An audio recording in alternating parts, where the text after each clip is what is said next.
Hello, everyone, and welcome to a special edition of the Diz Unplugged, a little special episode that we have for you this week. If you've watched the show for any length of time, then you have heard me say on more than one occasion that my personal favorite hotel of all the Disney hotels that I have stayed at is the Disneyland Hotel in California.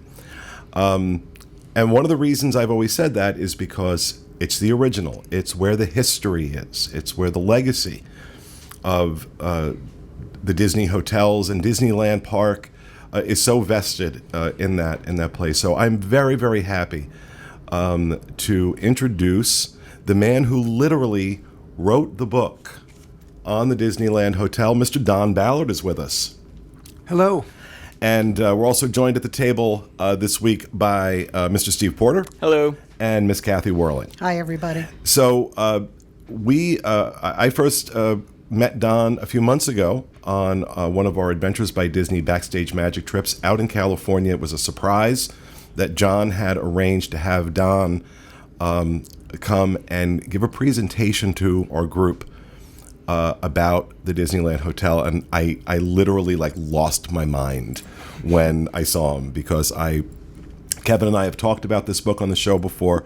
For years and years. Yes. This was years ago that we first found this book at that little bookstore at downtown Disney in California. Kevin found it. He told me about it. I got it. And I can't tell you how many times you want to talk about a book that just has so much reread value. This is it, because I have gone back through it so many times. It's so fascinating. And as fascinating as the book is, Don, your story of how you got into this is even more fascinating. So why don't we start with that? Tell me about how it is you got to do this book. Well, we were checking into our room, and this was 1995, and we were walking from the registration area to our room with the bellman, who had been there for, 30 years. And this is at the Disneyland Hotel. This is at the Disneyland Hotel. And along the way, we were walking, and he had mentioned that nobody's ever documented the history of the hotel. Nobody's ever written anything in significance about it. There were several articles and short stories and things like that. And he said it has such a rich history and so many stories, the architecture, the people that had stayed there, just the way that it paralleled Disneyland. And I kind of planted that in the back of my mind, because I had always said I would someday write a book. It was on my bucket list of things to do. And so it just stuck with me. And then I started to try to accumulate things on the hotel. And then eBay came along, and I was able to get documents and other paraphernalia, ephemera, and things like that on the hotel, much to my wife's chagrin, because I started buying everything I could find. And then I started getting more and more information and everything and more substance to do a book on it. And then it just grew from there. And eventually, now the original, Walt Disney did not build this hotel. He contracted it out effectively, because I think he spent all his money building Disneyland. And Jack Rather was the man who stepped up, and you got access to the family vault. Wow. Yes. Yeah, that's correct. Walt was out of money. He had spent everything he had, hawked things to build Disneyland. Plus, he really didn't know the ins and outs of hotels. He knew that he would need a hotel there. He knew that in order for Disneyland, that would really help Disneyland be successful, they had to get people staying overnight. So they went to Disneyland more than just one day. And Jack Rather, through his connections with the Lone Ranger and other ABC television shows that he owned at the time, approached or was introduced to the Walt Disney Company, because one thing that goes around a lot that says that Jack Rather knew nothing about hotels, that's just not true. He owned La Horizon, that was in Palm Springs, which is a hotel, and he owned the Twin Lakes Lodge in Las Vegas, so he knew about hotels. La Horizon was more of an upscale for celebrities, because his wife Bonita Granville was an actress from the 30s and 40s. She was nominated for for a supporting actress Academy Award in an early film that she did. But Jack and Walt were introduced to Disney, and he agreed to go in and build a hotel. There were actually 4 partners, 3 of them mostly silent, and Jack the most visible and vocal.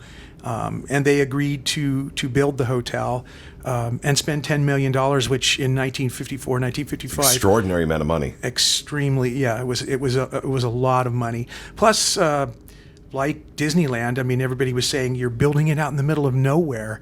This is not going to be successful. And that's another thing that fascinated me through all my research is the parallels between Jack Rather and Walt Disney. Jack too was a visionary. He both were family men, both were visionaries, both were willing to take a risk in their dreams. They too both liked their families to spend time together and do things, and so the hotel kind of fit right in. Because Jack from the beginning believed in Disneyland as well when it was explained to him by Roy O. Disney, Walt's brother. So the parallels, the things that I found that the 2 men had in common is just incredible. And so, tell me about, why don't you take us through the history of the hotel from your perspective, from the book's perspective, because you have some of the things that are in this book are incredible. Like you have, there's a lot of pictures of the area before anything was built, what Anaheim looked like, which is hysterical. And then there's an awful lot, you have brochures from the early days of the hotel that show the rates of the rooms and things like, it's an incredible amount of information that really, and what I love about the way you did this is that there's no spin in this. You're providing, this is what happened. This is, and you have all these different documents, photos, and things that just kind of take you through the story. And by the time you get done reading the book, you feel like you've gone through it. You've gone through the history. So talk to me a little bit about that. Talk to me a little bit about the history of the hotel from your perspective, and some of the things that you've learned that surprised you. Okay, this is actually the second book that we did. The first one was a hardbound, yellow-colored book, and that is a general history from 1954 to 1988. The reason I picked those years is that's the years that the Rather family owned the hotel. Disney bought it from the Rather family in 1988. The deal was actually consummated in very early 1989, but for all intents and purposes, it was 1988 that the deal went through. And what I tried to do was I just tried to show the evolution of the hotel through the years from a small little motor hotel in the middle of the orange groves to what it became in 1988 with 3 towers, 1,400 available rooms, all the amenities and features and things that the hotel had. It was always the Ed McMahon to Johnny Carson, with Johnny Carson being Disneyland and Ed McMahon being the hotel. And they knew it. They knew that they were second fiddle to Disneyland. But they still, the Rather family still wanted people to have a good time when they went there and have plenty of things for them to do there. It had shopping centers, it had restaurants. You could even there was a barber shop there, a beauty salon. They had a nursery for kids. They had a radio station that broadcast live from the facility starting in 1959. The monorail was added in 1961 to connect with the park. Pools, they had state-of-the-art swimming pools. It was one of the first hotels to ever have television. It was the first hotel to have color television. Wow. And it was one of the first hotels to use solar power for heating and electrical use. Just so many things that the hotel had and did over the years that they were just like a forerunner to other hotels. Many precursors to things that you see today. Dancing Waters in the early 70s became World of Color. World of Color. Yeah, I'm sorry, lost it there for a second. That's all right. It became World of Color, and they had the marina, which they're using at California Adventure now. But Jack just wanted families to be able to go somewhere, spend time together, and have fun and relax. And it really did have a rich and fascinating history. Just researching the expansions and the people that stayed there, the restaurants that they had, the architecture. I'm a huge 50s fan, which is why I wrote the second book, because the second book covers 1954 to 59. And the second book was also written because after a while, I had access to a Rather family storage vault in Hollywood, California. The story of that goes, I was driving home one day, I can't even remember where I was at, and this was 2005 or something, 2006, and it was Chris Rather on the phone, and he said, Don, I've got this storage vault in Hollywood, and I haven't been there in 40 years. He said, you want to go have a look? Wow. He said, there might be some business-related things in there, and Rather business where they owned Lassie, the Lone Ranger, Sergeant Preston of the Yukon. Later, they owned Queen Mary and the Spruce Goose, Corriganville Movie Ranch, radio stations, televisions. He was a very wealthy man. Anyway, he asked me if I wanted to go take a look in this storage vault. And I said, is this a trick question? Yeah, wow. Of course I want to go take a look. So Can you imagine? Yeah. I know. And we had no clue. I told my wife on the way down there, and it was a 12-hour day. We left at 7 in the morning. Our flight was at 7 in the morning. I'm surprised you haven't left. I'd still be in. Yeah. We've been back 5 times. Okay. And our flight was at 7 or 8 that night. And anyway, I told her on the flight there, I said, if I find 10 pictures in here that I haven't seen before, this will be a successful trip. And I scanned 1,700. Wow. And I found 14 films, some of which are just going to blow your mind as to the contents and things. And it was just a gold mine, literally a gold mine. We've been back 5 times, and each time I find something different. Several of the film cans aren't labeled, so you don't know what's on them. I bought a 16 millimeter film viewer so we can see. And on one of those trips that we went back, it was right around the time Disney had released their version of The Lone Ranger with Johnny Depp and Arnie Hammer. And somebody there had mentioned to me, why don't you try to find some background stuff for the DVD when it comes out on the original Lone Ranger. And I found a can of film in there that said TLR on it, 1955, 1956. And TLR is the Lone Ranger. And I said, should I bring this one? Because this is before I had the viewer. And I put it in the cart to bring back to take a look at.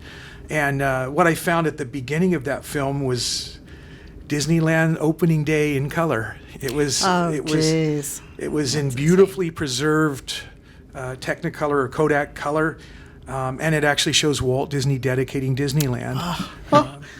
And home movie. Yeah, a home movie. This is a color home movie. Wow. Filmed by Jack Rather. And it was just, it was incredible because there's very little color footage of opening day. They have a whole Dateline Disneyland episode that was an hour and a half that's in black and white, and the only surviving version of that is in kinescope, which means they took the camera and put it right up to a television screen, so it's real, kind of not really good visual quality.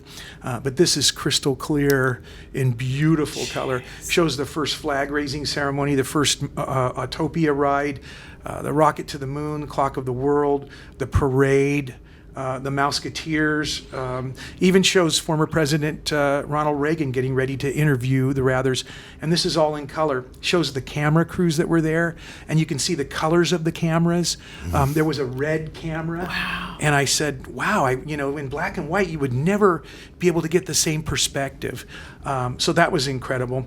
And then on a subsequent trip, I found another can of film that wasn't labeled, but at the very beginning of the strip of film, it said Disneyland opening day. And it shows Walt getting into his car with Governor Knight. And then some of the parade and things like that. But that was just one of the things that we found in there. And it was just, like I said, a gold mine. And so obviously you have a good relationship with the Rather family. Yes. They're letting you into the family vault. And, and you were able, some of this stuff you were able to use, obviously, in putting the book together. You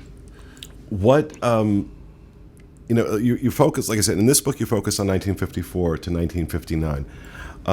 I think it's important for people who may not know that the original Disneyland Hotel. The original buildings are no longer there. They raised those buildings to make room for downtown Disney.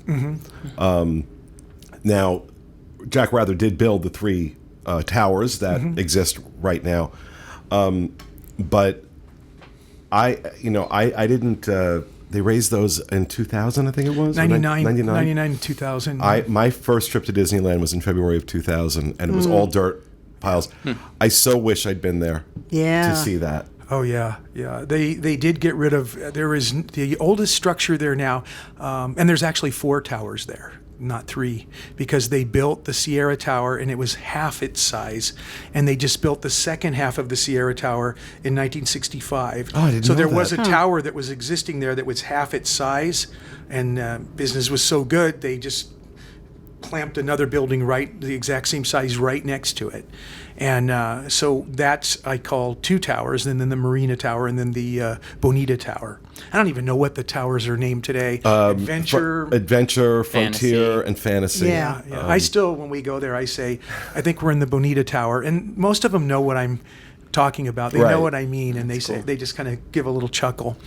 But the oldest building there is from 1962 now. Built in 1961, opened in 1962. I have a question on the land. So that property, was that the Rathers property? And then Disney bought or is that Disney property that they built the hotel on? They signed a 99-year lease with Disney, the Rather family. It was Disneyland or Disney property that was designated for the hotel. It was originally 30 acres, and then it switched to 60 acres. When they built the miniature golf course and the heliport and the full golf course there. But that had a 99-year lease. I think it expired in 2054. Huh. That would have expired, yeah. So, yeah, and that's the other thing is that, right now where the pool is, used to be A marina. the marina. Yeah. And I remember that. I remember the marina being there. But there was so much there when it was built that, unfortunately, we don't have anymore. Right. Well, one interesting thing that I found is through all this, too, I've met some fascinating people. I was able to meet Diane Disney Miller, Ron Miller, but one gentleman in particular that I met that's just fascinating is a gentleman named Alfred Nicholson, and he was in an architectural firm called Weber and Nicholson. And who were they? They built all of the towers at the Disneyland Hotel. He's 96. He's still alive. He lives in Malibu, California. And I've known Al now for about 10 years, 8 to 10 years. He called me on the phone one day and said, "I'm looking for Don Ballard." And I said, "This is him." And he said, "This is Alfred Nicholson." And I thought in my head, this couldn't be the Alfred Nicholson, and it was. And he said, at this time he was in his early 90s or late 80s, and he said, "Well, I'm driving up to see you." And he drove up from Malibu and pulled up into the court that we live in, opened his trunk, and had a trunk full of blueprints, pictures, Oh, jeez. brochures, documents. And I've had an 8 to 10 year friendship with Al now, and unfortunately his health is starting to slip quite a bit now. He joined me in May for an event at Disney, but a fascinating guy. And when I meet with Al and when I talk with Al, he always has a yellow legal pad, and he sketches as he talks. geez. Like he says, "Well, when we designed the tower," and he's drawing it. Wow. And I saved all of those drawings. And I said, "Can I have these, Al?" And he said, "Absolutely." But he's a very visual or physical kind of guy, and he was drawing everything out. And he was telling me stories about like there's tunnels in there under the Disneyland Hotel that are access for food service, laundry, and just so people can get around under there without being seen up above.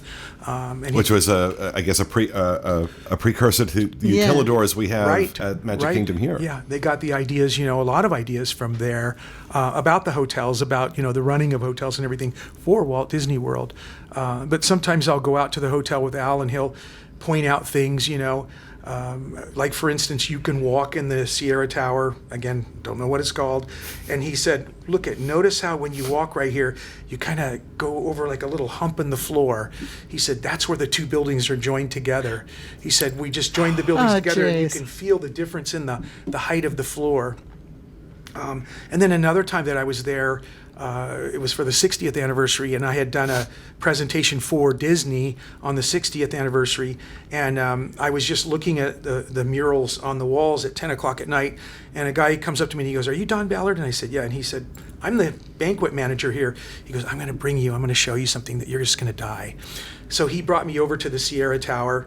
I'm going to figure out what that tower is named. But anyway, he brought me over there, and he had keys to everything.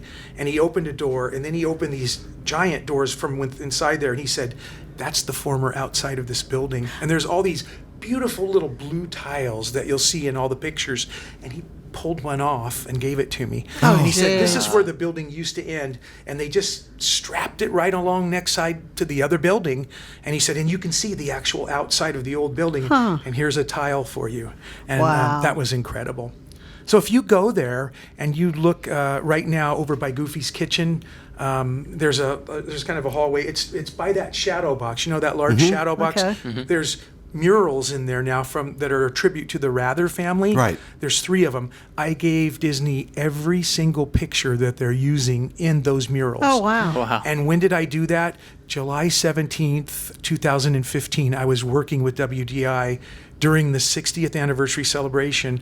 I watched from WDI right behind Pirates of the Caribbean, just outside the berm. I watched, was it Robert Sherman? Richard Sherman. Richard Sherman, I'm sorry, playing Feed the Birds from a closed circuit television with the Walt Disney Imagineers as that was going on Wow. live. So that was incredible.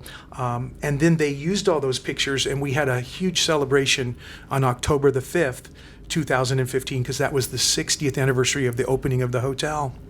They only opened the hotel later because everybody that was a plumber or an electrician Was built in the was park. built in Disneyland, and Yeah. so the hotel was delayed.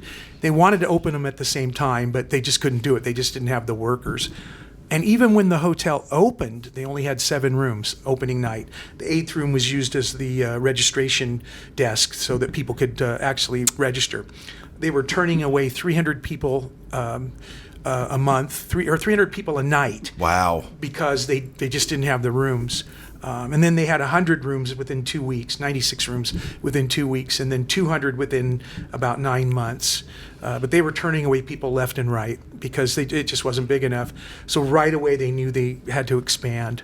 And of course Disneyland kept expanding, and they both grew together. So it's a parallel story. Now, am I correct I think I read this in your book, that Disney had actually given Jack Rather the rights to the name, that he could have built Disneyland hotels across the country. Am I correct in that? That's correct. He could have built the Disneyland. He could have built a hotel in San Diego, in Orlando, and called it the Disneyland Hotel. And he never did, because I never really got the definitive answer. But from what I gathered just from talking to the family was, he wanted it to have that connection, that it was right next to Disneyland, and so he didn't choose to do it. Plus, You see, I'm sorry. That's a level of integrity in Right. business that you would not see today ever. No. you know, that- it's incredible too, because in my research I see so many things that they did back then were over a handshake. You know, okay, we'll do it, and they shook hands, and that handshake was their bond. You know, I found Jack Rather's Daytimers, which were little books that people used to write. Instead, they didn't have computers back then, Right. so they wrote everything down. And he had several meetings with Roy Disney, signing the lease, discussing the terms. Mayor Pearson from Anaheim was at one of them. The attorneys were at another one. And he would write in there, you know, deal done, handshake completed, we're moving forward. You know, and Wow. that's just the way they did things, you know, and Walt trusted him, and Roy O. Disney trusted him. They said, you know how we want Disneyland, that's how we want the hotel. We want that same kind of quality and attention to detail. And that was Jack Rather's, Chris Rather told me this many times. The Disneyland Hotel was far and away his father's favorite business enterprise. He loved that hotel more than any other business that he had. He fired a guy once because he found dead flowers in the flower bed. He went down unannounced, and then the people there used to call it the 45-minute warning, because it took 45 minutes to get from Beverly Hills to the hotel. And the minute Jack would leave saying he was going to the hotel, everybody would be getting calls. Okay, you got a 45-minute warning. He's going to be there. Pick up any weeds or pick up any flowers. And there was one flower bed that didn't look right, and Jack fired the guy. Chris told me later that he had a talk with the guy and brought him back on, but that's how serious he was about that hotel. It sounds like him and Walt were like-minded with attention to detail. So maybe that's why they got along so well. See, and I feel like to some degree that still exists at that. Oh, I'm blocking my. I'm sorry. You gotta warn me when I'm doing that. I move the microphone. I feel like that still exists to some degree. There's. I talk all the time about some of the service issues I find here in Orlando versus the experience I have when I'm out in California, but even more specifically at that hotel. Generally speaking, I think the cast members in Disneyland really have a greater sense of their legacy, of the legacy they're representing. And at that hotel, I really feel that. Just like I said, you feel the history there. Mm-hmm. And you were talking about the shadow box that exists. It's right outside the convention center from where Steakhouse 55 is, which is, and Goofy's Kitchen, but that used to be Granville's, named after Jack Rather's wife. And that shadow box by itself, you could spend an hour there looking at all these little pieces of memorabilia. And then, there were pictures throughout the lobby area and in there of, all the celebrities that have come to Disneyland or stayed at that hotel. And it really does give you that sense of the history of it. And there is a real history there. And it's one of the things I love about your book is that you really captured that history. And you got to go into the vault. Well, this is all people have left to remember because it's not there anymore. Yeah.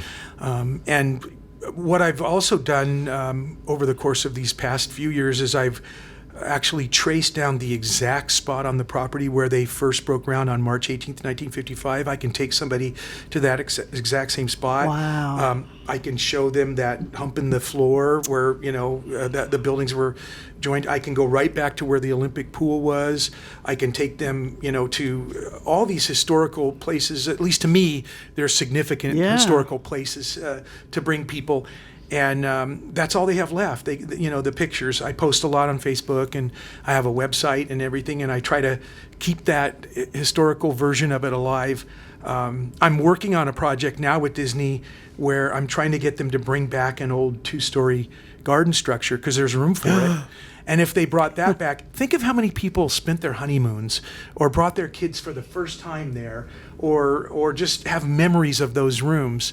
And they could do it in a 50s retro style, but with today's modern conveniences. Out of my mind. Out of my mind. I'd lose my mind. Oh, I know. And I have hundreds of pictures that they can use, to base the new designs of those buildings and things like that. But you mentioned Granville's named after Bonita Granville. One of my favorite restaurants to go into. And I have to admit, I watched a couple of your previous episodes over the last week, and you had mentioned about the breakfast, and I love their eggs Benedict there. Right. Amazing. Oh, yeah. It's a best kept secret at Disneyland. It is the breakfast, especially the dinner is great too. Don't get me wrong, but breakfast at that restaurant is amazing. And it's never packed. Never. You can always get a table. But there's one thing missing in there that I've been lobbying Disney to do. If you go in there and you look, there's pictures of celebrities from the 30s and 40s all over the walls. They're missing Jack and Bonita Rather, and I have the perfect picture for that. You'd think that should be there. Yeah, and I would think they would put it in the front with maybe say your hosts. Yeah. Or something. But I have the and I'll show you later. I have the most amazing photo that they could use that fits right into the theme of all the other pictures that are in there. But that's just fun going in there and looking at those pictures. And they encourage you. They even have a checklist that says, that's Joe Louis, that's Shirley Temple, that's Gary Cooper, whomever is in there, and they encourage you to walk around and look. They're friendly in there. It's not really that expensive either. I mean, it's not cheap, but it's not it won't break your pocketbook. No, it's not obscene. In there. Yeah, and it's wonderful. My most amazing experience in there was at the Disneyland Hotel, they had a thing called the Oak Room for years, from 1956 all the way till they tore down in '99. And the Oak Room was a private club. It was shirts and ties, very stuffy, kind of formal, and for the longest time, men only. It was very sexist, and there were rules when you could bring your wife or your girlfriend or whatever, or kids for that matter. And it went away in '99 and 2000.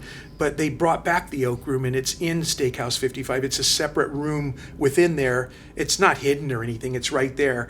But my most amazing experience in there was in 2011. I had been lobbying Disney for about 3 years to have Jack and Bonita named Disney Legends, and I had a dozen meetings. Yeah, really? I had a dozen meetings with them, and finally, one day, I think it was April or May, I get a call from the archives. No, you're not going to believe me, but who was it at that time? It was a very high up guy at Disney called me, and he said, I need Don Ballard. And I said, this is him. And he said, you can stop writing us letters. You can stop calling. You can stop emailing. Jack Rather and Bonita Granville Rather are now Disney Legends. Wow. That's awesome. And he said, and we'd like to invite you to speak at D23, and we'd like to invite you to the Legends ceremony. That's and awesome. the Legends So cool. luncheon after. So we were at this luncheon with Jodie Benson and all the princesses that were named Legends that year. Paige O'Hare. I forgot the others' names, but it was the girl in the Toad. I can't remember her name, but there were 4. Mulan, whoever played Mulan. Leah Salonga. Yeah, and there were 4 of them there, and at that time we had a daughter that was 8 or 9, and she was playing with Jodie Benson's daughters, and it was just such a magical experience to go there and see Jack named a Disney Legend, and to be able to present there, and that's right after I found these items in the vault. So I put together this presentation with all this footage and documents and everything. But that was special. But the special part of that I need to get to was the Rather family was there. The surviving Rather family was there, and we had dinner in the Oak Room. I had dinner in the Oak Room with the Rather family, knowing that the next morning we were going to go see their father and mother. This is grandkids and kids, surviving kids. He had 4 children, and 3 of them were there, and their kids, some of their kids were there, and some of their grandkids were there. So we were eating in the Oak Room with the Rather family, who were the original owners of that hotel. So what I did to make that night extra special is I spliced together some of the home movies, not Disneyland. neat. This was at their house, swimming in their pool in Beverly Hills. Wow. And I had the guy set up the AV ahead of time, and I put that on there. And so that was the longest dinner because they were just sitting there watching, Yeah. and it was just amazing. And then my daughter was playing with some of the Rather grandchildren, and they became good friends. And it was just an incredible 3 or 4 days that we got to spend with them there.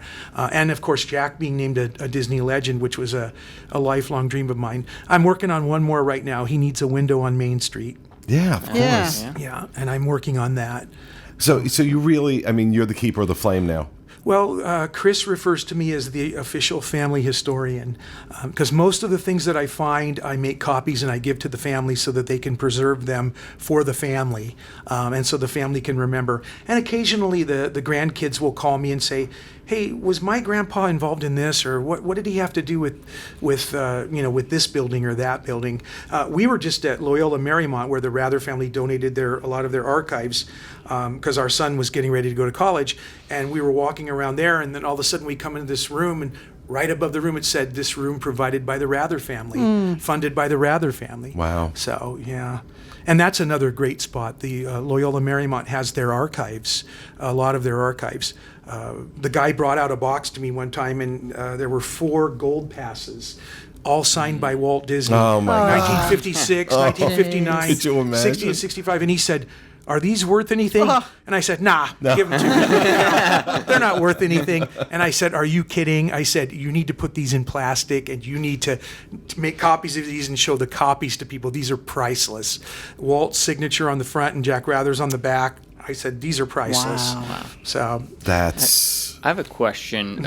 Looking at Walt Disney World, with the closeness of the Rather family and the Disney family, when Walt Disney World was created, why didn't Roy reach out to him to say, "Can you help us with this?" Especially after Walt's passing, you would think that, "Hey, you helped us with this. How come?" Was that a falling out, or was it just a business decision? It's real interesting that you asked that, because just before coming here, I have, I don't know, 35,000 copies of paper documents, and I did some research before coming here, and I found some letters from Jack Rather to Roy Disney, and these were from January of 1966, so Walt's still alive. And Jack is saying, "We just heard about your Florida project, as well as Mineral King," and he said, "We know a thing or two about hotels if you want our help," because I'm sure Jack would have loved to have built a hotel in Florida. And Roy just kind of writes back and says, "Well, Mineral King, it depends on if the highway goes through, and our Florida project is still a few years away." So I gathered it as kind of a, don't call us, we'll call you. I think at that time they had money. They had the ability to get people that knew about hotels. They didn't have a bad relationship. I found one instance in all of my research, and you're talking about thousands of hours of research, thousands of documents, where there was a falling out between Rather and Disney. And that occurred when Jack put the words Disneyland Hotel on the top of the Sierra Tower. At first it said Hotel Disneyland because they could only fit the word hotel to the left of the elevator. Anyway, that's another story.